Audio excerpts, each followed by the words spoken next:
한번 싸우는 거야. 자, 손 맞잡고 어깨를 걸고 우리 함께 이기는 거야. 자, 다시 한번 해보는 거야. 자, 다시 한번 싸우는 거야. 자, 손 맞잡고 어깨를 걸고 우리 함께 이기는 거야. 자, 다시 한번 해보는 거야. 자, 다시 한번 싸우는 거야. 자, 손 맞잡고 어깨를 걸고 우리 함께 이기는 거야.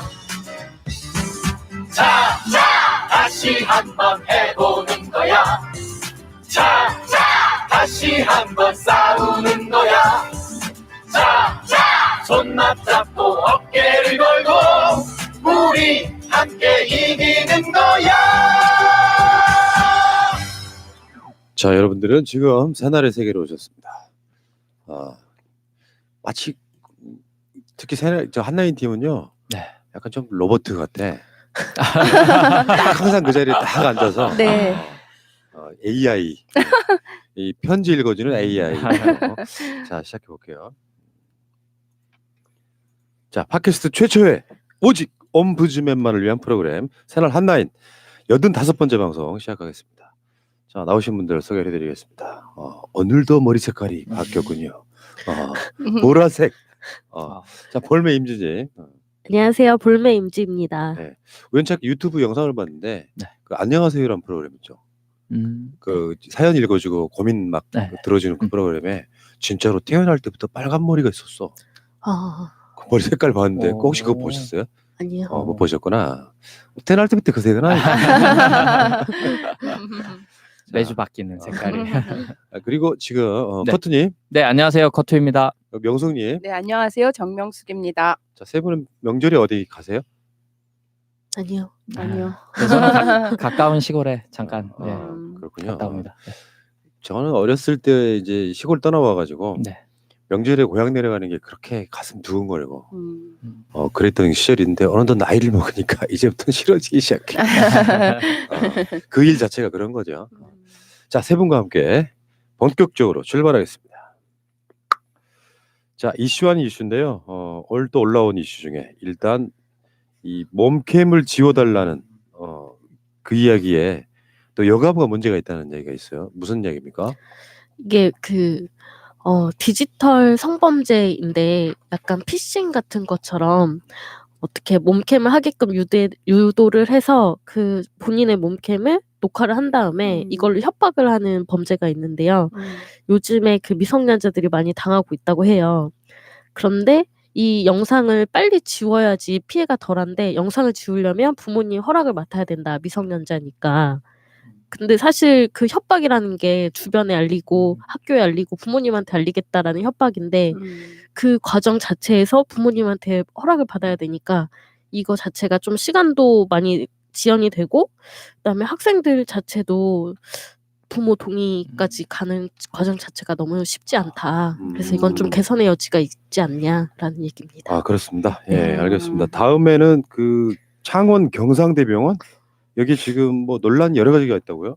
네, 뭐 창원 경상대 병원이 공공의료기관으로서 4년 전에 개원했는데 개원 이후 뭐 끊임없이 뭐 직장 내 어떤 뭐 갑질이라든지 뭐 성희롱, 뭐 폭행 여러 가지 이슈들이 있었는데 이게 이제 좀 골물대로 골마서 조금 크게 이슈화가 된 것 같아요. 특히 지난 연말에는 그 송년회가 있으니까 우리가 송년회가 있으니까 그 응급 환자를 보내지 말아라. 우리는 그날 안 받는다. 쉰다. 휴무한다. 뭐 이런 식의 의사 표현까지 했다고 해요. 그러면 이게 공공의료기관으로서 좀 책임을 망각한 게 아니냐. 그래서 우리 개인들도 뭐 자신이 맡은 바 일을 다 해야 되지만 특히 이런 공공 서비스에 계신 분들 더욱이 세금이 들어가는 부분 이런 것들은 조금 더 공인으로서 봉사 정신을 가져주셨으면 책임의식을 가져주셨으면 하는 바람에서 가져왔습니다. 아, 그렇군요. 자, 오늘 채택된 이슈 한 이슈는 40, 50대 가장인데 예, 플랫폼 노동자라 그래서 요즘에 특히 배달이라든지 하는 네네. 그 얘기를 갖고 오셨어요. 네네. 그래서 앱이나 그 SNS 그 디지털 플랫폼을 기반으로 일하시는 그런 노동자분들을 우리가 플랫폼 노동자라고 얘기를 하는데요. 음. 이분들의 어떤 상황을 우리가 그냥 처음에 그냥 대수롭지 않게 인식을 하면 굉장히 그 자유롭고 그다음에 부업 정도로 인식이 되는 측면이 있었거든요. 예. 근데 그 현실은 그렇지 않다는 거죠. 그래서 국가인권위원회에서 그분들의 실태를 한번 조사를 해봤는데 그분들이 그 부업이 아니라 40대에서 주로 40대, 50대에 계시는 그 한 가정의 그 가장이 전업으로 이런 일들을 많이 하고 계시다는 게 이번에 밝혀졌습니다. 그리고 이분들이 그렇게 일을 해서 받는 월급이 한 152만 원 정도 평균 그렇게 아이고. 된다고 합니다. 그러니까 어떤 분들은 뭐 하루에 뭐 13시간씩 일을 하시는 경우도 있어서 이분들의 예, 생활이 그렇게 예, 만만치가 않다는 것을 예. 이번에 알게 됐는데요. 그리고 그 콜 잡기 경쟁이라고 얘기를 하더라고요. 그 일감을 따는 것이 그래서 굉장히 치열하기 때문에 이것을 전투 콜이라고까지 부를 정도로 굉장히 이게 경쟁이 아주 치열하다고 얘기를 하고 있더라고요. 그래서 정확하게 이제 이러한 메커니즘이 어떻게 되는지는 그렇지. 그러니까 제 입장에선 정확하게는 모르지만 어쨌거나 이렇게 해서 한 건 한 건을 따내기 위해서 이분들이 사실은 거의 대기를 하고 있어야 되는 거예요. 그러면 그 시간까지 따지고 보면 돈 받지 않는 노동을 하고 계시는 거죠, 사실상. 그러네요. 예. 그리고 그런 경쟁의 장에서 자기가 그래도 조금 더 선점을 하기 위해서는 그 돈이라고 하는 것을 최저로 맞춰 놓을 수밖에 없대요. 남보다 더 나은 어떤 기술 노하우가 있다고 해도 어쨌거나 최저 한 5천 원에 맞춰야 그나마 또 일거리를 잡을 수가 있다고 그렇게 얘기들을 합니다. 그래서 굉장히 어려운 또 상황에 놓여 있으시고 또 이렇게 일을 하고 제대로 돈을 또 받느냐 그렇지 않은 경우도 있다고 해요. 그게 뭐냐 하면은 그 별점 평가라는 게 있대요. 그래서 좀 부정적인 그 피드백을 받거나 하게 되면은 일한 만큼의 돈도 경우에 따라서는 제대로 받지 못하는 그런 경우까지 있기 때문에 이렇게 플랫폼 노동자들의 어떤 권리를 위해서라도 그 법과 제도가 좀 완비되면 좋겠다 하는 그런 예, 관점에서 주제를 정해봤습니다. 이게 또 위험해요. 특히 이제 겨울 같은 데는 일하시는. 많이 미끄러지고 저는 네. 오토바이 사고 나는 거 여러 번 봤는데 아, 특히 젊은 친구들 같은 경우는 막 돈 벌 욕심에 급하게 가다가 미끄러지고 사고 나고 되게 위험한 직업인데 실제로 월 152만 원 정도 갖고 야 진짜 경쟁도 어마어마하네요 이게. 예. 근데 제가 버스를 타면 버스에서 그 광고가 나오는 걸 한번 봤거든요. 굉장히 멋진 그 예술을 하는 젊은이가 자기의 그 여가 시간을 이용해서 라이더로 부업하는 굉장히 그 세련된 그런 느낌으로 광고를 했는데 사실은 그거는 그쵸. 아니라는 거죠. 그쵸. 네네. 멋있게 보이는데 그건 아니죠. 네네. 예. 그러니까 노동자로서 많은 시간 진짜 일하고 계신데 정작 우리가 산업화 시대에는 오히려 보장받았던 그런 네. 노동자로서의 어떤 보호, 그러니까 고용주가 사라져버린 거예요. 자기들은 장막 뒤에 숨어서 돈만 벌고, 네. 그리고 노동자들은 연대할 수 있는 힘도 없어지고, 네네. 뭔가 좀 개선점이 있어야 될 것 같습니다. 네네. 자, 어쨌건 지금 이제 어떤 특정 시점에 가면요, 이런 직업들이 제가 항상 그 말씀드리는 것 중에 하나인데 사회에는 어떤 직업인가는 다 필요해요. 네. 근데 그게 이제 직업이 귀천 뭐 이런 문제를 떠나가지고 근데 이제 이런 거 있잖아요. 선진국들일수록 임금 격차가 크지 않죠. 네. 네. 직업 종류에 따라서. 네네. 그러니까 예를 들면 트럭 운전하시는 분이 의사보다 더 많이 버는 뭐 이런 거. 그러니까 힘든 만큼 대가도 받을 수 있어야 되는데 제가 봤을 땐 이건 극한의 자본주의적인 거잖아요. 플랫폼을 만들어 놓고 내가 저걸 빨리 따야 되는 뭐 이 경쟁을 하는데도 불구하고 실제로 152만 원이면 4인 가족 최저 생계비도 안 됩니다. 네. 이것도 그러면서 또 최근에 그 무슨 배달앱 네네. 팔렸잖아요. 네네. 네, 팔렸습니다. 근데 그 금액은 몇 조 원대더라고. 그러니까 이런 그러니까요. 노동자분들의 그 임금을 사실 착취구조로 다 들어가 있는 거라고 보거든요. 네. 돈은 그런 사람들이 벌고 그렇죠. 여기는 목숨 내놓고 일하고 이것도 좀 개선이 빨리 필요한 게 아닌가 싶어요. 알겠습니다. 자, 이슈 아닌 이슈였습니다. 자, 댓글 한번 읽어보겠습니다. 네, 박인용님. 태양의 나라 조선, 민주주의가 다시 태어난 원년 2020년 새해 새날이 밝았습니다. 문재인 정부 연장에서 민주화를 이룰 수 있도록 촛불 시민들이여 이젠 횃불을 밝힙시다. 아이러브 쿤님, 정말 국회에서 좋은 소식이 많은 저녁이네요. 가벼운 마음으로 밤을 맞이하네요. 화가 나서 잠도 못 자는 날이 얼마나 오랫동안이었는지 요즘만 같으면 살 것 같아요. 새날님들도 고생하셨습니다. 고맙습니다. 동틀령님, 어제가 한국 민주주의의 역사적인 날이 되었네요. 2020년 1월 13일 형사소송법 개정과 검찰청법 일부가 개정되어 검경 수사권이 조정되었습니다. 이제 수사권이 경찰로 넘어가게 되어 더 이상 우리나라만이 가졌던 검찰의 이상적인 권력이 끝나는 날이 되었습니다. 작년 말에 통과되었던 공수처법과 더불어 노무현 정부에서부터 원하였던 수건 사업이 이루어졌음을 새날 가족분들과 함께 축하드립니다. 그리고 정세균 국무총리의 국회 동의안이 가결되어 오늘 임명될 것입니다. 정세균 국무총리님 축하드립니다. 최근에 정치권에서는 좋은 이슈가 너무 많아가지고 네. 제가 좀 한 일주일은 약간 미친놈처럼 방송했거든요. 네. 이게 너무 막 짓누려고 막 네, 스트레스 받았던 것들이 맞아요. 너무 많아가지고 자 그런데 이제 제 성격은 그런 거예요. 좋은 일이 있으면 또 나쁜 일이 온다. 네. 그러니까 너무 좋아서 막 흥분에 취하지 말자 이런 생각을 좀 갖고 있습니다. 그렇지만 즐길 땐 즐겨야 된다. 네. 마음껏 즐겨둬야 다음에 나쁜 일이 와도 그걸 이겨낼 힘이 생기는 거다 이렇게 말씀드리고 싶어요. 계속 가시죠. 우아한 걸림. 우리나라 살아있는 권력이 청와대가 아니고 자한당 패거리들과 검찰들 같다는 생각이 듭니다. 이에는 이, 눈에는 눈. 추 장관님 끝까지 흔들리지 마시고 힘내십시오.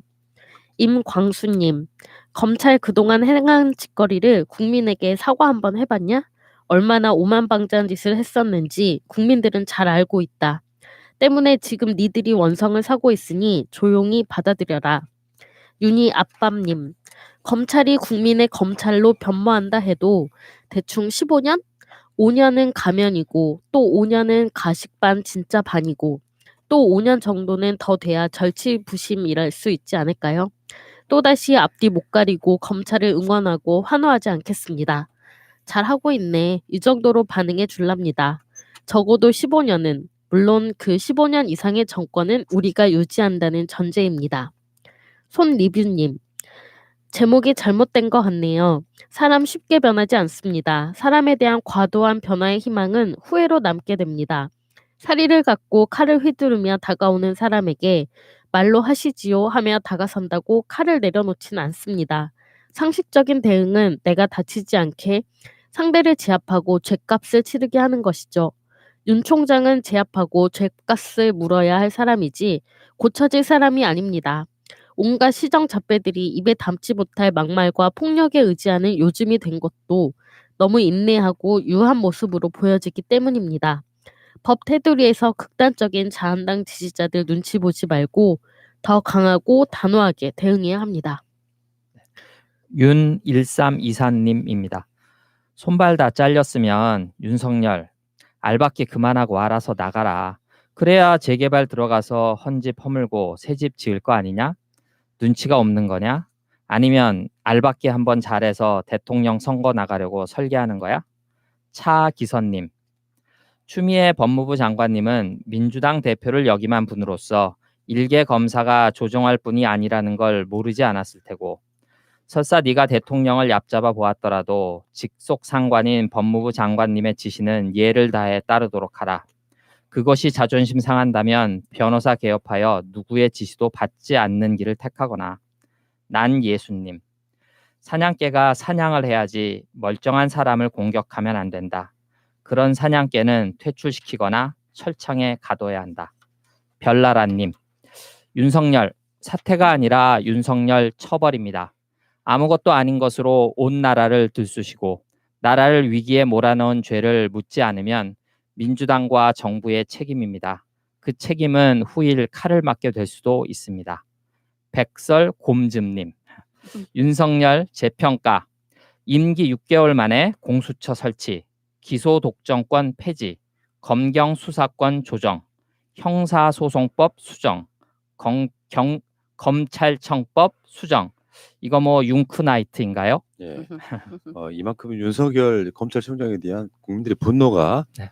굉장히 좀 무섭다는 것을 인지를 해야 돼요. 이게 있잖아요. 자기 자신의 세계에만 갇혀 있으면 내가 왜 존재를 하는지에 대한 이유를 모르는 공무원들이 좀 꽤 있다고 생각이 들고요. 얼마나 했으면 그렇게 윤석열 검찰총장을 만들어 달라고 국민들이 그렇게 열심히 했지만 그렇기 때문에 배신감이 훨씬 더 큰 게 아닌가 싶어요. 자, 알겠습니다. 계속 가겠습니다. 네, 리틀 프린스님. 윤 씨 검찰의 패턴을 살펴보면 첫째, 일단 검찰에 불리한 일이 터지면 보복성 압수수색을 바로 실시함. 둘째, 언론들에게 검찰에 유리하고 수사 대상에 불리한 정보를 흘려서 여론 플레이를 시전합니다. 셋째, 검찰에 비판적인 사람은 수사한다고 압력을 넣어 협박을 합니다. 대표적으로 유시민님 수사 논란이 그것입니다. 특히 상관인 조국은 먼지나게 털고 추미애 장관님마저 똑같은 방법으로 털려고 하고 있습니다. 네 번째, 검찰의 호의적인 세력은 봐주기 수사, 친일 자유당 쪽은 단 한 차례도 압수수색을 하지 않았습니다. 나경원도 7개월간 아무 조치 안 하다가 겨우 소환 조사 한 번 했습니다. KS 홍님, 제가 본 현재까지의 결론을 말씀드리면 다음과 같습니다. 윤석열과 검찰이 조국 게이트를 총력을 기울여 수사했습니다.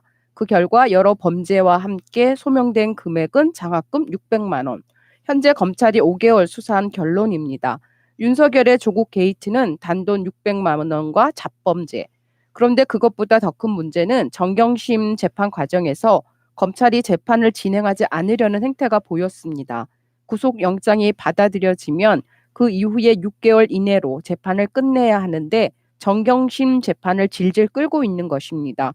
그래서 생각해 봤더니 정경심 재판의 증거가 확실하다면 검찰은 공수처 투표 전에 유죄를 선고받게 하거나 재판 과정에서 증거를 국민에게 보여줬어야 했습니다.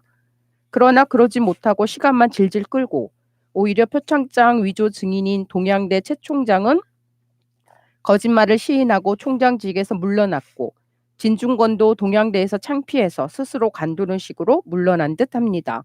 그는 돈도 없지만 가오는 더 없는 사람이었던 것입니다.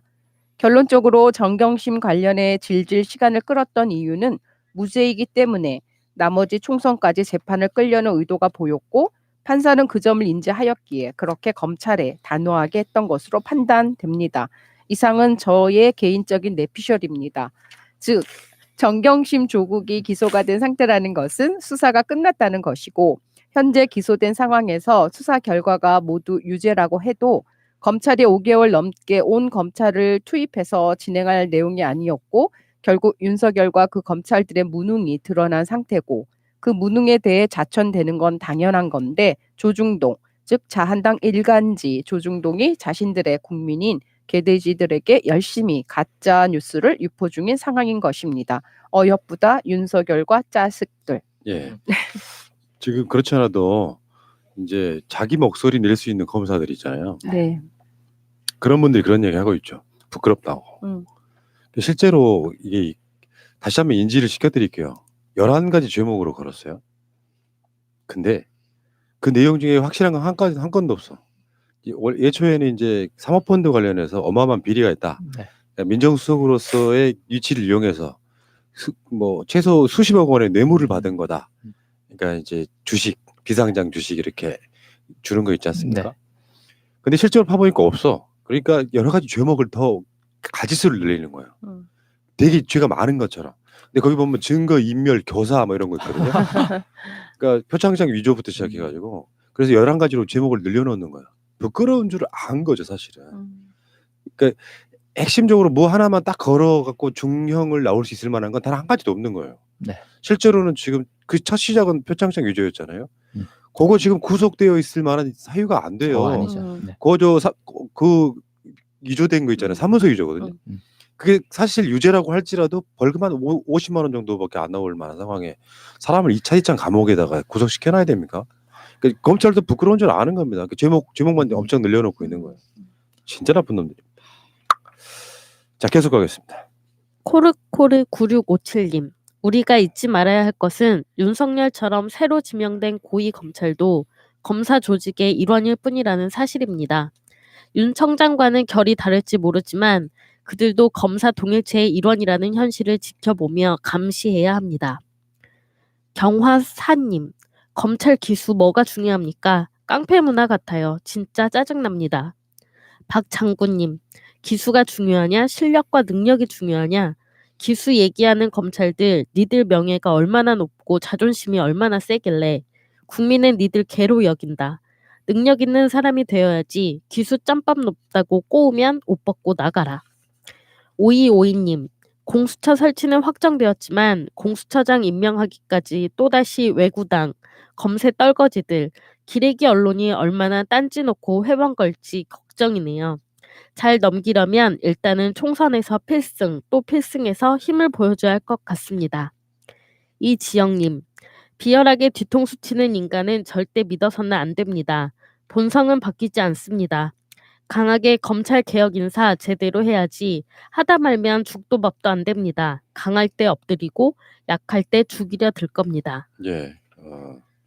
그래서 지금 시스템으로 만들고 있는 거예요. 검찰이 공수처 설치가 되고 검경 수사권 조정이 되면은 검찰이 해왔던 수사를 지금 나눠 갖는 거거든요. 네. 경찰한테도 이제 수사권이 생기는 거고 요 과정을 거치면서 그런 시스템을 만드는 데다가 또 검찰 같으면 직접 개편하고 있거든요. 지금 최근에. 그래서 실제로 쓸데없는 부서가 사실 어떻게 보면 수사에 따라서는 옛날에 그 특수수사라고 하는 것들이 있어요. 네. 일거리 없으면 그냥 진짜 낯을 마시고 그리고 그게 이제 권력과 맞닿으면 정치적으로 악용해 버리고 거기에 이제 말하자면 굳이 말하면 노무현 대통령 수사 같은 거거든요. 그 수사 부서는 줄이고 실제로 일선에 고생한 사람들이 있죠. 그렇죠. 검사들 나오는 드라마에 보면은 진짜 그냥 개고생하는 공무원. 생활형. 예. 그런 공무원들이 이제 조금 더 이제 설 자리가 많아지는 거고 인원 배치도 그쪽으로도 많이 가겠죠. 이런 식으로 하는 거라. 그러니까 지금은 이제 뭐 권력을 수사하니까 뭐 검찰 힘 빼기라 그러는데 그게 정상적인 거죠. 자, 알겠습니다. 근데 이 댓글들 보면요. 굉장히 많은 국민들이 굉장히 현명하세요. 보면은. 이런 걸만 딱 검찰총장이 한번 딱 이쪽 읽어보면 느끼는 게 있어야 되는데 우리 방송을 좀 들어줬으면 좋겠는데. 네. 자, 알겠습니다. 계속 가겠습니다. 네, 꽃꽃님입니다.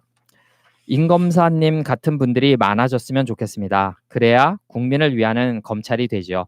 마미손님, 임은정 검사를 올려야 검사들이 보고 느낄 것이다. 윤석열에게 충성해봐야 소용없고 국민의 지지를 받아야 승진이 되는구나. 치즈 샌드위치님, 나는 임은정 검사님 검찰총장으로 바로 직행했으면 좋겠다. 윤석열 몰아내고. 유인숙님, 겉모습에 신경 쓸 새 없이 자기 일에 최선을 다하는 진정한 검사. 여자로서도 존경스럽다. 요즘 이 세상에 진정 필요한 여성상이다. 외모에만 힘쓰는 머리 빈 사람들이 많고 많은 이 세상에서 참 신선한 사람. 이런 여인이 진짜 미인이지. 내가 남자라면 나경원보다 임검사 손잡고 데이트하겠다. 생각할수록 이쁜 분 응원하고 지지합니다. 그러면서 외모 표현을 하시는. 네, 여차저차님, 나라를 나라답게 만들기 위해서 임은정 검사 같은 인재가 꼭 필요하다. 이제 공수처 수사 대상자 될 처지에 있는 검판새들의 사표가 줄을 이을 것이다. 꽃꽃님, 추 장관님 화이팅! 임검사 같은 분들이 많아졌으면 좋겠습니다. 추 장관님, 임검사님 같은 분들을 많이 발굴해서 국민을 위하는 검찰로 거듭나도록 개혁에 더욱 더 애써주셨으면 합니다. 임은정 검사 같은 분들이요. 실제로 조직 내에서는 눈에 가시일 거잖아요. 네. 최근에도 그 논란이 있었지 않습니까? 네네. 근데 그게 쉽지가 않아요. 이건 거의 독립운동에 가까운 거예요. 그 조직 내에서 몇 명 안 되는 그런 검사들이 당하는 처지라면 생각해 보세요.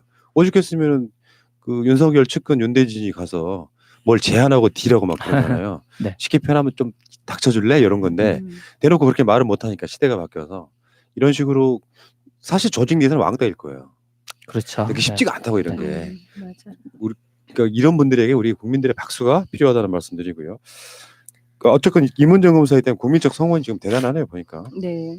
자, 계속 가겠습니다. 네, 난니꺼님, 임은정, 진혜원, 안미연, 서지현, 박병기 검사님들을 힘을 쓸 수 있는 요직에 임명해 주셔서 검찰 내부에서 정화 운동이 활성화될 수 있도록 해주세요. 김민주님, 대학교 때 기득권 포기하고 독재와 싸운 동기들에 대한 부채의식으로 현실에서 사회개혁을 위해 애쓰는 사람이 있는가 하면 자격지심으로 오히려 그들을 공격하고 또다시 짓밟아 밥 먹고 살아가려는 사람이 있네요. 전자는 이문정, 이재명, 후자는 진중권이 생각나는 건 잘못일까요? 최운님, 엄청난 멸시와 조롱 속에서 도피하지 않고 자기 자리를 지키며 자기 소임을 다한다는 거 그거 진짜 힘들 텐데 정말 이젠 우리가 힘이 되어주고 싶네요. 이문정 검사님 멋져요. 끝이 없네요. 지금 이문정 검사에 네. 대한 칭찬이. 네. 자, 계속 가겠습니다. 맑은 물 한 방울님, 맞습니다. 민주진영이 지금처럼 좋은 정치력을 본 적이 없는 것 같습니다. 표현이 오글거리지만 신비님 말처럼 아름답습니다. 그리고 외구당을 소멸시키고 좋은 파트너인 정의당을 육성해야 한다는 의견에도 전적으로 동의합니다. 2020년은 입법 권력을 개혁하여 국가 개혁을 완수해야 합니다. 그리하여 친일청산을 완수하여 김구 선생님, 김대중 선생님, 노무현님의 꿈을 이루어야 하겠습니다. 2020년 4월 15일은 외구 소멸의 날, 2020년은 친일청산의 해, 문재인 정부는 대한민국의 전통성을 회복한 진정한 민주정부입니다. HJK님, 대한민국의 진짜 보수 민주당을 지지합니다. 김현수님, 오는 총선에서 승리해야 정의로운 국가로 가는 길이고 나라가 살 길이라는 건 뻔한 이치인 것 같습니다. 즉 이처럼 검찰의 잘못된 관행 사례들을 진보끼리만 외쳐봤자 총선에 반영될 리는 없는 거고 따라서 부산과 대구 등 자한당의 텃밭에서 지방방송 등을 통해 이러한 정보를 널리 홍보해야 한다고 봅니다. 제발 영남 지역의 진보적인 인사들의 많은 노력과 홍보 활동을 기대해 봅니다. 네. 아, 진짜 훌륭들 하세요. 보면은 이분들 방송 시키고 싶어. 이런 글 쓰시는 분들 보면은 감사드립니다. 자, 계속 갑니다. JP 홍님, 검찰 개혁하고 언론 개혁 꼭 해야죠. 그리고 사법부에도 수구 세력이 또아리를 틀고 있습니다. 이들도 개혁해야 합니다. 이 모든 것이 이번 총선에 달려 있습니다. 우리나라 진정한 민주주의의 첫걸음이 되어야 합니다. 위너 유건님, 선거법, 검찰 개혁이 시작됐으니 이제부터는 언론 개혁을 위해 가자고요. 라이스버그님, 저는 민주당이 지역구에서 과반 이상 하기를 바랍니다. 이번 총선은 중요한 만큼 기득권들은 상상도 못할 엄청난 짓거리들을 할 겁니다. 민주당이 어느 때보다 잘했고 잘하기를 바라는 마음에 제가 5,000원 내던 당비를 2만 원으로 조정했는데 당원분들 모두 십시일반 더 내주면 좋겠다는 생각을 합니다.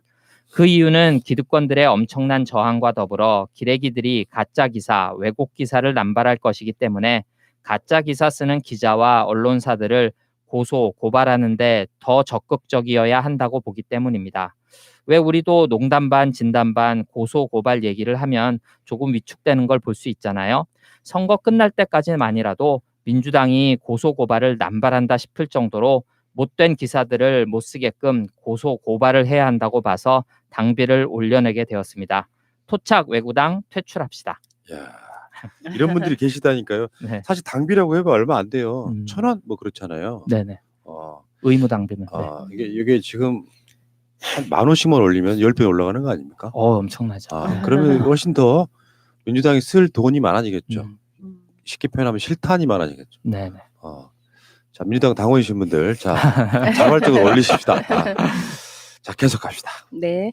김교활이 때리는 선생님. 국민 여러분, 세월호 청문회 다시 보면 절대 자한당 못 찍을 겁니다. 이번 총선에서 자한당 다 몰아내자고요. 이환희님, 야 진짜 멋있다. 1호 공약이 공수처 해체야? 진짜 자한당 답네.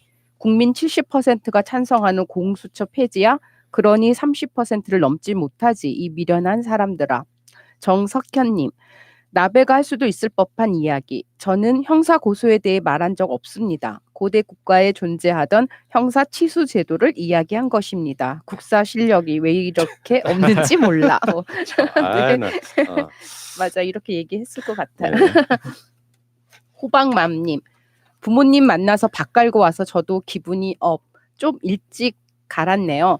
부모님이 경상도 분들이라 선거 때마다 의견 충돌이 있었는데 그런 우리 어머니께서 황교안이 너무 심하다고 일을 너무 안 한다고 이제 돌아섰네요. 감개무량합니다. 예. 그 앞에 공수처 해체이자 폐지 1호 공약이라고 했던 거 이것도 또 바꿨어요. 예. 그래가지고 그 재정 건전화, 노동시장 뭐 개혁, 네. 그리고 탈원전 폐지. 예. 아이고 재밌는 분들이세요. 그냥 우리 방송 들으시거나 보시는 분들은 다 아는 내용이니까 넘어가겠습니다. 자, 계속 가시죠. 이이루님, 정치라고 하는 정자의 의미를 제대로 아는 사람만이 국회로 갈 기회를 얻어야 합니다. 돈 벌려고 정치하는 자는 사전에 차단하는 것이 필요합니다. 사람 모습을 한 사람 아닌 자들을 골라내야 합니다. 아름달님, 여당 야당 할 거 없이 20대 국회는 최악의 국회였다는 말 많이 하는데 정확히 말하면 자한당이 존재하는 국회가 최악이었던 겁니다. 왜 최악이었는지, 최악이 안 되려면 국민이 어떤 선택을 해야 하는지에 더 집중했으면 좋겠습니다. 언론에서 20대 국회는 최악이었다. 이 발언만 자꾸 나오니 중도층에서 정치 혐오만 더 생길 것 같아서요. 예, 맞습니다. 이게 디테일하게 얘기할 필요가 있어요. 여기 나오시는 것처럼 최악의 국회의원들이 일부 있었던 거죠. 나름 민주당 같은 정의당 같은 장들은 국회의원들 열심히 잘했습니다. 그러니까 싸잡아서 말하는 거. 요건 좀 아니다. 김명수님, 자한당 검사 출신 중 가장 악랄한 인간이 곽상도, 그 다음은 주광덕, 김도읍, 최교일. 정치 검찰은 곽상도의 고발을 기다린다. 주광덕의 검찰 빨대는 윤석열의 왼팔 강남일 대검 차장검사, 현 대전고검장이죠. 최이배 의원 감금 시 가장 두드러진 활약을 했던 사천 통영이 지역구인 자한당 여상규를 패스트트랙 사건에서 불기소로 빼준 검사로 의심됩니다. 강남일은 경남 사천 출신입니다. 우와, 요걸 다 추적을 하셔가지고 또 네. 알려주시네요. 감사하겠습니다. 지금까지가 검찰, 이문정, 윤석열 등에 대한 이야기였는데 그만큼 분노도 많고요. 또 추미애 법무부 장관이나 이문정 검사 등에 대한 기대도 많고요. 잘 될 거라고 믿고 깨어있는 시민들이요. 지속적으로 뭔가 요구하니까 이루어지는 것들이에요. 사실은. 네. 그래서 저는 그때 그 조국 장관 관련한 검찰의 난을 지나면서 검찰청 앞에 200~300만 모였을 때의 그 감동을 잊을 수가 없습니다. 그 많은 사람들이 지금까지 어디에 계셨던 거야. 그러면서 그게 동력이 돼서 최근에 공수처 설치라든지 추미애 장관이라든지 하는 여러 가지 상황들이 맞물려 있다고 저는 보고요. 자, 국민들의 힘이었다라는 생각이 듭니다. 고맙습니다. 자, 계속 가시죠. 네, 삐약삐약님. 죄송합니다. 제게 네. 아니네요. 네, 삐약삐약님. 최민희 전 의원님은 더 잘 되려고 이번 사면에서 빠진 것으로 믿습니다. 일신우 일신님, 송 작가님, 푸나님, 경제 한류 프레임 좋습니다. 정리해서 전파합시다. 새날이 앞장서서 해주세요. 요즘에 국뽕반점이라고 네. 많은 분들이 좋아하시는 방송이 있습니다. 동세서점님, 여자의 적은 여자다. 이 경우에는 약간 말이 틀렸다. 약자의 적은 약자다. 어떤 약자는 강자의 부당함에 맞서 온몸으로 저항하지만 어떤 약자는 강자의 편에 서서 같은 약자를 탄압하는 도구로 사용되다가 강자의 간택만을 기다린다. 이건 누구나가 다 아는 강자가 약자를 갈라쳐서 지배하는 방법이다. 일제가 식민을 다스림에 일제 앞잡이의 쓰임새가 그러했으며 군부 정권이 민주 세력을 분열시킬 때도 변절자들이 유용하게 쓰였다. 스스로 약자로 태어나 강자로 거듭나기를 꿈꾸는 노력마저 폄하하지는 않겠다. 그러나 그 방법이 너무 비루하지 않은가. 누차 말하지만 차라리 재능을 팔지언정 영혼은 팔지 말아야 한다. 썰튼님, 이명박의 검은 돈 저수지를 찾아 국민 혈세 끝까지 환수해서 국민들에게 되돌려 주어야 합니다. 국민들의 조직된 힘이 필요합니다. 림환님, 박찬옥은 저는 나름 잘 나가는 과학 강사예요. 혹시 과학을 공부하면서 자료가 필요하다면 얘기해 주세요. 보내드릴게요. 공짜 과외도 물론 콜입니다. 물론 우리 찬호군이 워낙 바쁘셔서 시간이 날지는 모르겠지만요. 찬호군 같은 청소년들이 있어서 되게 기분도 좋고 우리나라에서 희망을 봅니다. 저도 수업하다 보면 참 한심하고 좀 불쌍한 친구들도 가끔 보는데 우리 찬옥은 가정교육도 잘 받았고 또 스스로 고민하며 훌륭하게 자랐네요. 앞으로도 힘내십시오. 예. 야, 지난주 한라인 있잖아요. 네. 유튜브에서 조회수가 16만 정도 나왔어요. 네네. 이제는 이제 아예 자리를 잡고 있는 것 같아요. 그러니까 물론 그 사이에 계속 노딱이었어요. 그러니까 그렇긴 했는데 노딱이었는데 16만 나왔다는 것은 유튜브가 퍼뜨리지 않았지만 사람들이 많이 봤다는 뜻이에요. 광고가 안 붙는 방송은 잘 안 퍼뜨려 주거든요. 시스템상. 근데 그 많은 국민들의 그 목소리를 또 본인들의 목소리를 또 듣고 싶어 하시는 국민들이 많았다 이렇게 말씀드리고요. 자, 박찬호 군은 이야 실제로 만나보니까요 17살인데 말하는 게 실제로 한 40대 중반쯤 너무 어른스러운 거예요. 재밌더라고요. 캐릭터 독특하고. 알겠습니다. 자, 박찬호 군 칭찬합니다. 자, 계속 가시죠. 네, 김종환님.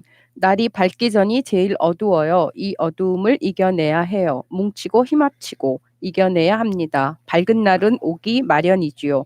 힘들다고 실망하지 말아야 합니다. 믿고 할 수 있다 하면 된다 하세요. 민주당 힘내세요.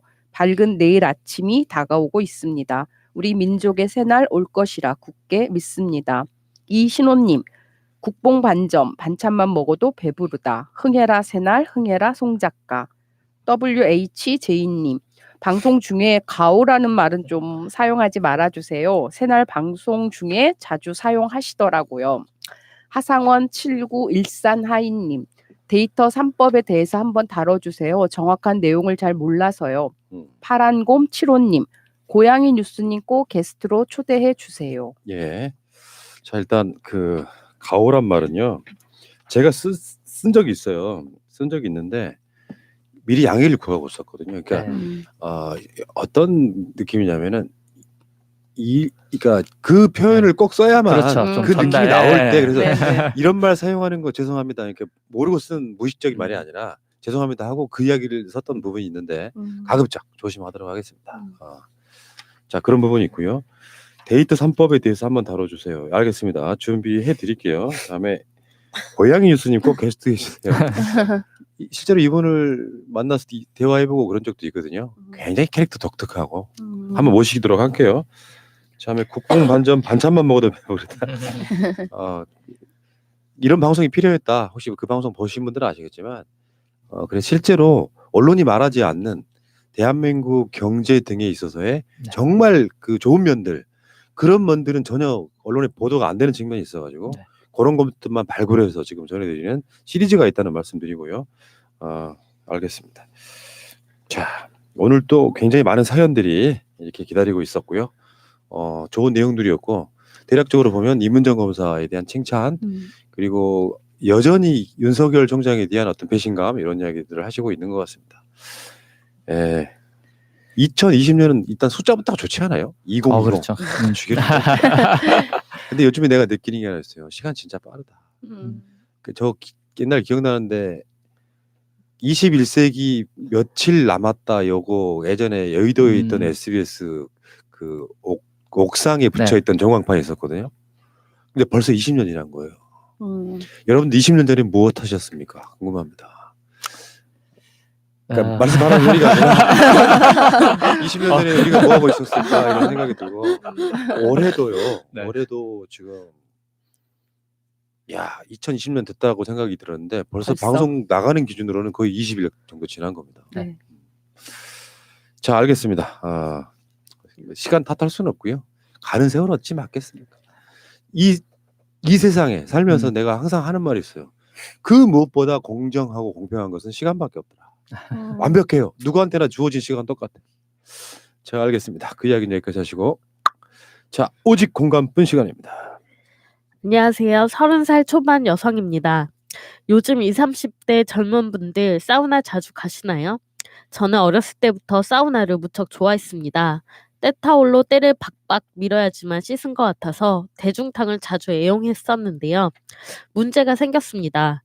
얼마 전 인구 약 3만 명 안 되는 읍으로 이사를 왔습니다. 그런데 몇몇 아주머니들이 대수롭지 않게 탕 안으로 휴대폰을 들고 들어오십니다. 이런 동네 있나요? 정말 그 광경을 보자마자 경악을 금치 못했습니다. 전화, 카톡 등등 무슨 바쁜 일들이 그렇게 많으신지 다양하게도 사용하시더라고요. 참 몸도 씻는 둥 맞는 둥 하고 나와서 목욕탕 주인분께 말씀드렸더니 글쎄 하고 하시는 말씀이 아가씨 이 동네는 그런 사람 없어요. 딱 저렇게 말씀하시더라고요. 말이 안 통하겠다 싶어서 그냥 돌아 나왔습니다. 대충 알아보니 경찰에 신고는 못한다고 하더라고요.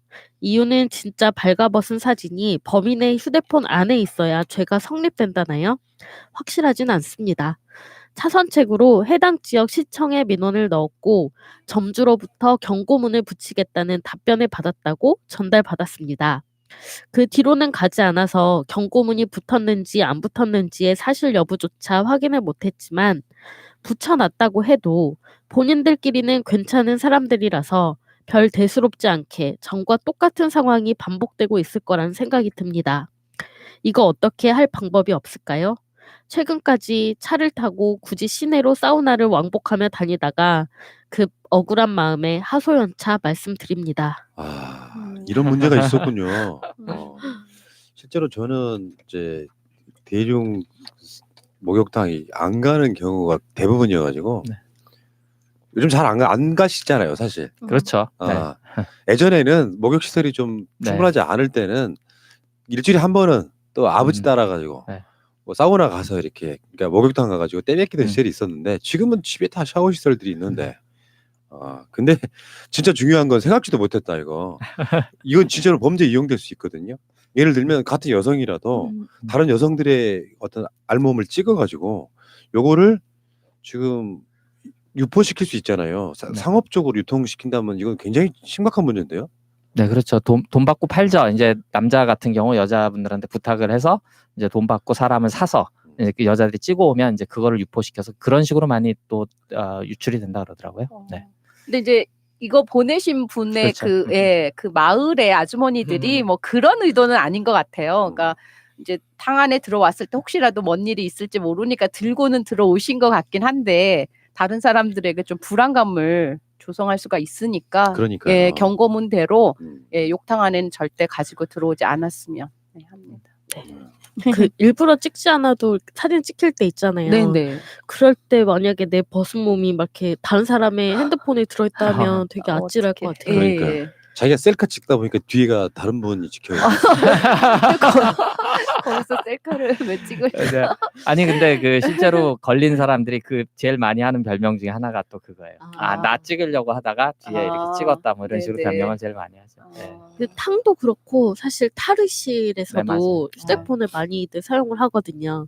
뭐 운동하고 나서의 탈의실일 경우에 이제 옷을 갈아입는 경우 이럴 때도 많고 실제로 범죄로도 많이 이어지고 있고 그러니까 이거는 문제인 것 같아요. 네네. 그러네요. 진짜 이게 저는 그냥 대수롭지 않게 얘기했거든요. 네네. 근데 이게 범죄 이용될 수 있기 때문에 사회적으로 이제 그 휴대폰, 스마트폰이 사실상 없는 국민이 없잖아요. 네. 근데 여기에 대한 에티켓도 어느 정도 사회에 자리 잡아야 된다고 생각해요.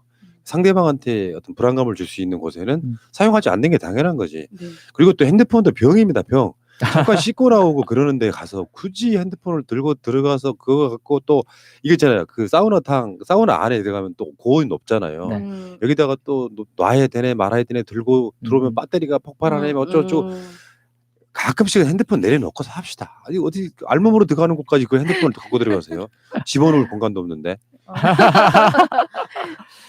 아니 그래서 네. 저 이것과 비슷하게 좀 불편한 게 화장실에서 전화 통화하시는 분들 대중 꽤 많아요. 네, 그 뭐 회사의 화장실이라거나 네네. 아니면 뭐 지하철 화장실이라거나 그럼 저는 되게 불편해서 그 못 가거든요. 그건 또 왜요? 시끄러워서? 아니요. 그럼. 그 통화를 하고 있으면 어쨌든 주변에 잡음들이 들어갈 수도 있는데 그게 되게 불편하더라고요. 왜 화장실에서 전화 통화를 이렇게 하지? 이런 게 저는 이해가 안 가더라고요. 옥상에 올라가야지.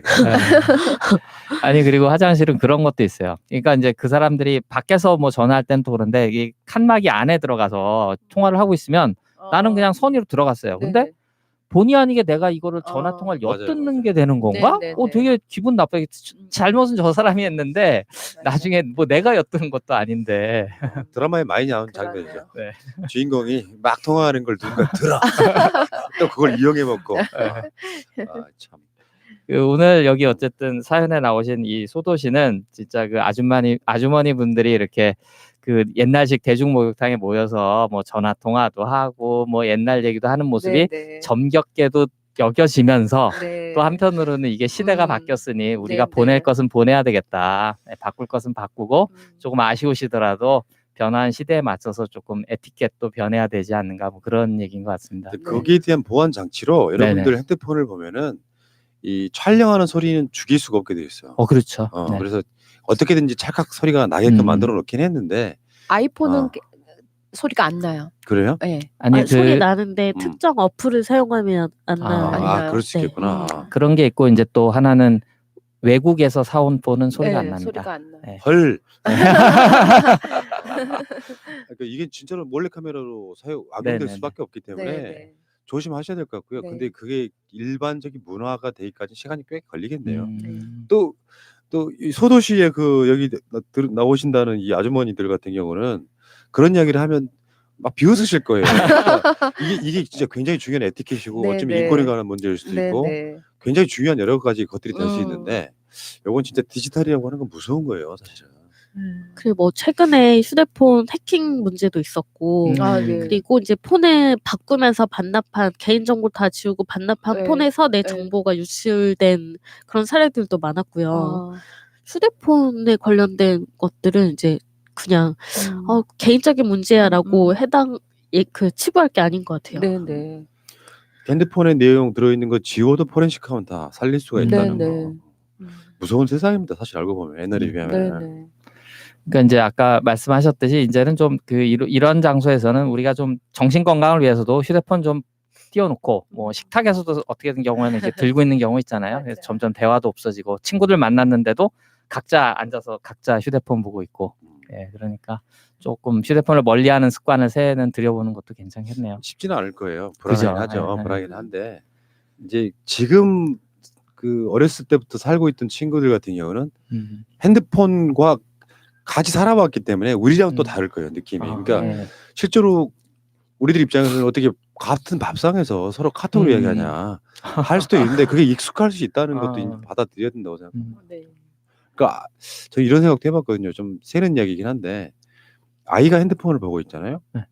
그래 그거를 너무 막으려고 하는 것도 저는 좀 일부는 반대예요. 그렇죠. 그러니까 그런 세대에 가깝기 때문에 핸드폰만 가지고 있다가 공부를 안 한다 하는 그 심각한 정도의 중독이 되면 좀 문제가 있겠지만 일반적으로 핸드폰을 하면 공부를 못 한다라든지 그런 식으로만 생각할 건 아니더라고요. 사고방식을 조금 바꿀 필요도 있다고 생각이 들어요.